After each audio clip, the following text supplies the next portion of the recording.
Another day, another video na puntaan ni mga day. So bisag busy kayong person mga day naningkamot og video kay ron ay mga naay ma-post. Pero bitaw mga day kay naman tay lakaw karon. So kay 44 anniversary man sa eskwelahan. So tanang courses na ay partisipasyon na. Pero chantra mga day no, mag-prepare mo dra og chant ninyo bawat courses. Pero naay uban na sila kanang kuan na sila intermission number na sila pa kanta-kanta ingon na.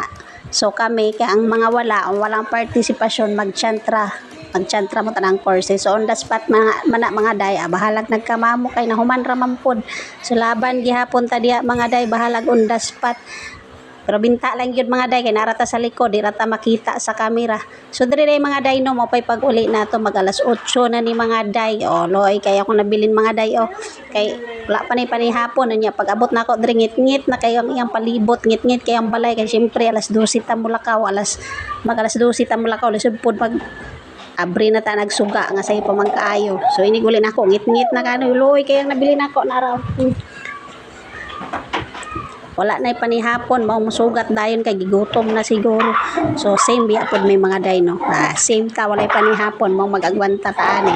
So mao to mga day no magpakaon pa ta og iro drenig abot kay wala man tay kauban dre sa balay. Importante na anay pagkaon nagi-prepare sa ilaha. Okay na basta na mga dinuag nga bukas para sa ilaha og sudan aw. Diretso pakaon na lang taana inig abot mga day pero og katong wala pa koy kuan lakaw wala pa klase sayo man na sila makapanihapon alas 6 alas 7 makapanihapon na sila karon abtan gyud tag alas 8 manihapon sabay-sabay gyud tani pareho gyud tani way panihapon ay late na manihapon. So mao day ito mga day no kay man mo pagkaon sa mga iro so init ra ko diha og tubig mga day kay mga pipud ta oy lisod pud nga mapay pag-abot nato kapoy biya. Kapi is life biya tani mga day. So mara day ito tong video no. Thank you for watching. See you sa next video nato.